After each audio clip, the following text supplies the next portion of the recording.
এই পৃথিবীর সৌন্দর্য দেখতে কে না পছন্দ করে। পৃথিবীর নানা প্রান্তে ছড়িয়ে আছে অসাধারণ স্থাপত্য ও নিপুণ শিল্পকর্ম। এর মধ্যে 200টি স্থাপনার তালিকা থেকে পৃথিবীর নতুন 7টি আশ্চর্য বেছে নেয় সুইস সংস্থা the new seven wonders foundation. এসব স্থাপনা দেখতে বিশ্বের বিভিন্ন দেশের পর্যটকদের আগ্রহের কমতি নেই। মামুন সিরিজের আজকের ভিডিওতে আমরা জানতে চলেছি পৃথিবীর 7টি আশ্চর্য ভ্রমণের স্থান সম্পর্কে। চলুন শুরু করা যাক। মাচু পিছু 1911 সালে ইনকা সভ্যতার নিদর্শন মাচু পিছুর ধ্বংসাবশেষ আবিষ্কার করেন মার্কিন প্রত্নতাত্ত্বিকবিদ হিরাম বিংহ্যাম। তিনি এর নাম দেন ইনকাদের হারানো শহর। দক্ষিণ আমেরিকার অন্যতম প্রধান প্রত্নতাত্ত্বিক কেন্দ্র ও পেরুর সবচেয়ে দর্শনীয় স্থান এটি। মাচু পিছুর আশেপাশে 325 বর্গ কিলোমিটার এলাকাকে 1981 সালে পেরুর সংরক্ষিত ঐতিহাসিক এলাকা হিসেবে ঘোষণা করা হয়েছিল। পেরুর উরুবাম্বা উপত্যকার উপর সুরক্ষিত পর্বতচূড়ায় অবস্থিত এই স্থানটি 1450 সালে ইনকা সভ্যতার স্বর্ণযুগে মাচু পিছু নির্মিত হয়েছিল। ভূপ্রাকৃতিক বৈশিষ্ট্যের জন্য এই স্থানটি ছিল ইনকা সম্রাট পাচাকুতিকের অবকাশ যাপনের কেন্দ্র। তবে শহরের সব অধিবাসী গুটি বসন্তে আক্রান্ত হয়ে মারা গেলে 100 বছরেরও কম সময়ের মধ্যে এই স্থানটি পরিত্যক্ত হয়ে যায়। সমুদ্রপৃষ্ঠ থেকে এর উচ্চতা 7875 ফুট। ধ্রুপদী বস্তুকলার নিদর্শন ও ইনকা সভ্যতার অন্যান্য স্বাক্ষর মাচু পিছুর উপর দিয়ে উড়োজাহাজ চলাচল একেবারেই নিষিদ্ধ। এই স্থানটিকে 1983 সালে ইউনেস্কো ওয়ার্ল্ড হেরিটেজ সাইট হিসেবে ঘোষণা করা হয়।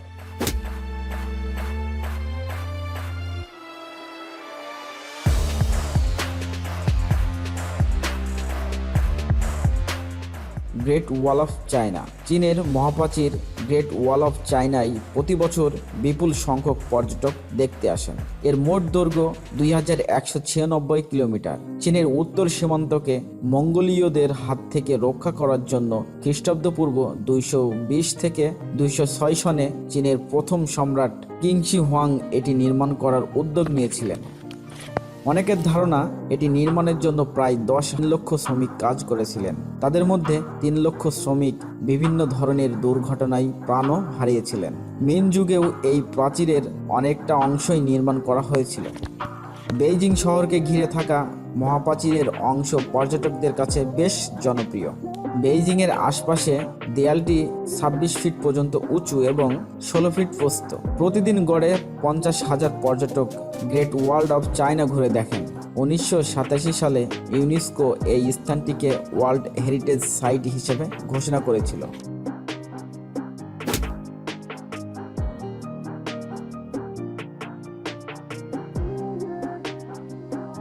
Christ the Redeemer. ব্রাজিলের রিও ডি জেনেইরো শহরে রয়েছে 130 ফিট উঁচু যীশুখ্রিস্টের বিখ্যাত মূর্তি ক্রাইস্ট দ্য রেডিমার। পাহাড়ের চূড়ায় দাঁড়িয়ে 2 হাত ছড়িয়ে দাঁড়িয়ে রয়েছে যিশু। তার এক হাত থেকে অন্য হাতের দূরত্ব 92 ফুট। মোট ওজন 635 মেট্রিক টন। কংক্রিট ও শ্বেত পাথর দিয়ে আলাদাভাবে বিভিন্ন অংশ তৈরি করে এই পাহাড়ের চূড়ায় স্থাপন করা হয়েছে বিশাল এই মূর্তিটি। এর ভাস্কর্য ফ্রান্সের পাল ল্যান্ডুস্কি। মূর্তিটির মোট ওজন 635 মেট্রিক টন। এর খরচ হয়েছে $2,50,000 মার্কিন ডলার। 9 বছর ধরে নির্মাণ কাজ শেষে 1931 সালের 11 অক্টোবর এটির উদ্বোধন করা হয়েছিল।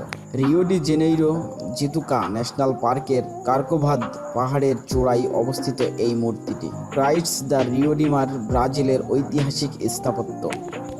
পর্যটকরা চাইলেই পাহাড়ের সঙ্গে যুক্ত করা 220 তলা পর্যন্ত লিফটে চড়ে ক্রাইস্ট দ্য রেডিমারের ওপর থেকে পুরো দৃশ্য উপভোগ করতে পারেন।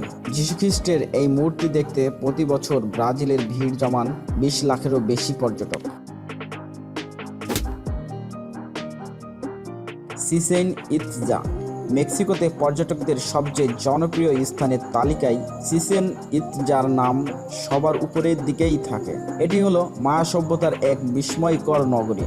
এই স্থাপত্য দেখতে অনেকটা পিরামিডের মতোই। এর চারিদিকে আছে চমৎকার সিঁড়ি, শেখরে দেখা যায় চৌকো ঘর। বর্তমানে এটি মেক্সিকোর রাষ্ট্রীয় সম্পদ। দেশটির ইতিহাস ও নৃতত্ব ইনস্টিটিউট এটির রক্ষণাবেক্ষণ করে থাকে। মেক্সিকোর উইকোতান রাজ্যের টিনিউম মিউনিসিপালিটির অন্তর্ভুক্ত এই প্রত্নতাত্ত্বিক স্থানটি 600 খ্রিস্টাব্দ থেকে 1200 খ্রিস্টাব্দ পর্যন্ত এটি ছিল মায়া সভ্যতার সবচেয়ে বড় একটি শহর। চিচেন ইৎজা আক্ষরিক অর্থ হলো ইৎজার কুয়োর মুখে। সুপেয় জলের কূপগুলোর জন্যই প্রাচীন মেক্সিকানরা এই স্থানটিতে বসতি স্থাপন করেছিলেন। চিচেন ইৎজা দেখতে প্রতি বছর লাখ লাখ পর্যটক এই স্থানটিতে ভিড় জমায়। 1988 সালে চিচেন ইৎজাকে ওয়ার্ল্ড হেরিটেজ সাইট হিসেবে ঘোষণা করে ইউনেস্কো।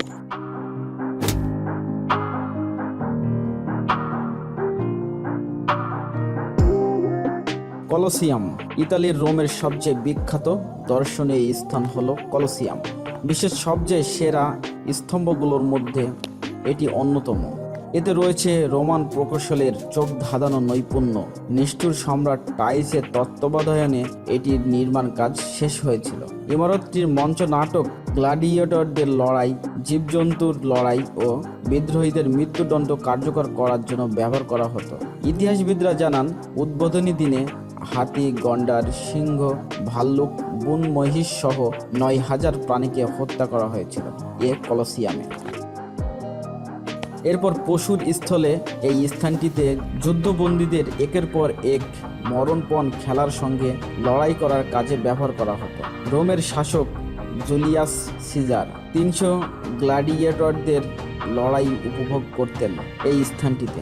রক্তপিপাসু রোম সম্রাটদের আনন্দের খোরাক জোগাতে গিয়ে অসংখ্য মানুষ প্রাণ হারিয়েছে রোমের কলোসিয়ামের এই মাটিতে।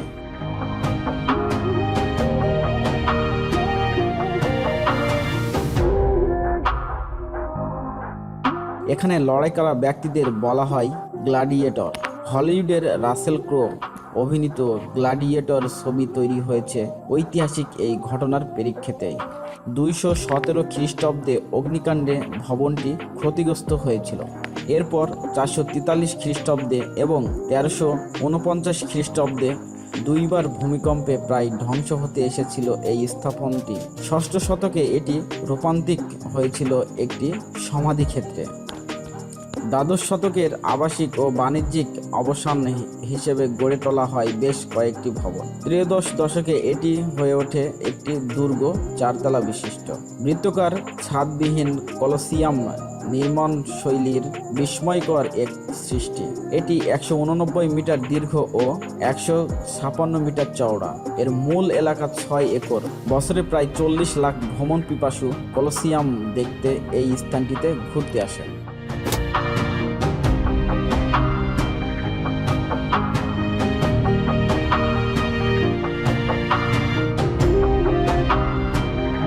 পেট্রা জর্ডানের রোজ সিটি হিসেবে পরিচিত পেট্রা চারপাশে গোলাপি মাটির খাড়া বাঁধের জন্যই একে এই নামে ডাকা হয়। উট, ঘোড়া, গাধার পিঠে চড়ার মতো সুযোগও পাবেন এই স্থানটিতে। এছাড়াও চা বিক্রেতাদের কেউ কেউ গুহার ভেতরে চা বিক্রির পাশাপাশি ইংরেজিতে পেট্রার ধ্বংসাবশেষ শোনানোর জন্য গাইড হিসেবেও কাজ করেন। জাদুময় সূর্যোদয় ও সূর্যাস্ত দেখতে চাইলে এই শহরের কোনো জুড়ি নেই। পেট্রাকে বলা হয় পৃথিবীর অন্যতম একটি বিলুপ্ত নগরী। 1812 সালে আরবের প্রাচীন এই শহরটিকে আবিষ্কার করেন সুইস পরিব্রাজক জোহান লুডিক।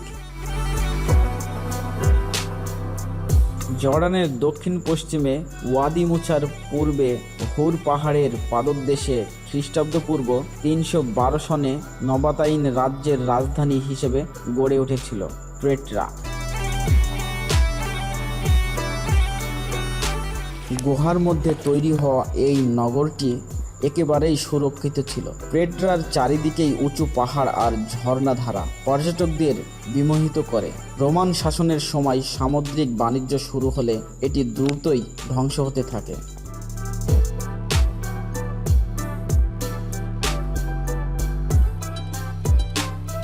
363 সালে ভূমিকম্পে এর দালানগুলো একেবারেই ধ্বংস হয়ে যায়।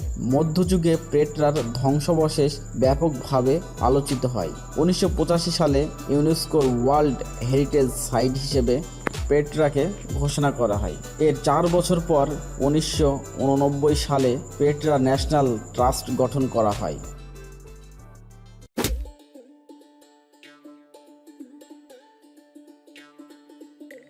তাজমহল।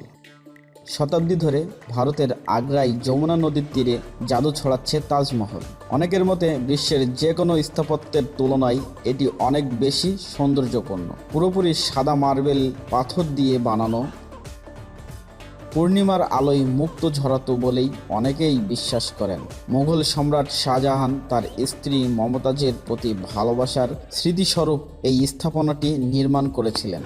এজন্য তখনকার সময়ে ব্যয় হয়েছিল 3,20,00,000 রুপি।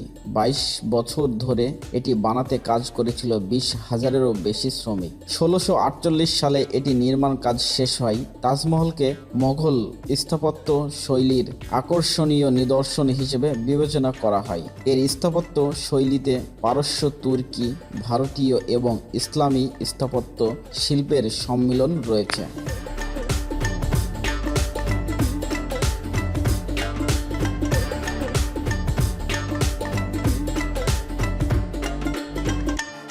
তাজমহলের উচ্চতা 213 ফুট। এর 4 মিনারের প্রতিটির উচ্চতা 162.5 ফুট। এই স্থাপনটিতে ব্যবহার করা মালামাল ভারত সহ বিভিন্ন দেশ থেকে 1000 হাতি দিয়ে বহন করে নিয়ে আসা হয়েছিল। তাজমহল নির্মাণের জন্য নদীর পাড় থেকে 3 একর জায়গা 160 ফিট উঁচু করা হয়েছিল।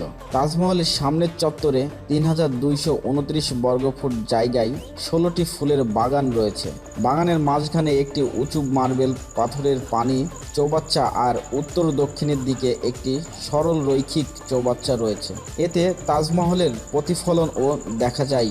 বৃক্ষ শোভিত পাথর ও ঝর্ণা রয়েছে এখানে। তাজমহলের গম্বুজগুলো মনোমুগ্ধকর। মূল গম্বুজের দৈর্ঘ্য 58 ফুট। সূর্যোদয়ের সময় গম্বুজের সাদা মার্বেল গোলাপি রঙের আভা ছড়ায়। তাজমহলে শাহজাহান ও মমতাজ সৈত রয়েছে। ভারতের সবচেয়ে জনপ্রিয় পর্যটন স্পট এটি। তাজমহল দেখতে প্রতি বছর 30 লাখ পর্যটক এই স্থানটিতে ছুটে আসেন। 1983 সালে ইউনেস্কো ওয়ার্ল্ড হেরিটেজ সাইট হিসেবে এই স্থানটিকে অন্তর্ভুক্ত করেন। মামু সিরিজের আজকের ভিডিওতে এই ছিল পৃথিবীর 7টি আশ্চর্য স্থান। আজকের ভিডিও কেমন লাগলো আপনাদের অনুভূতি জানিয়ে কমেন্ট করতে ভুলবেন না। সকলেই ভালো থাকবেন। ধন্যবাদ।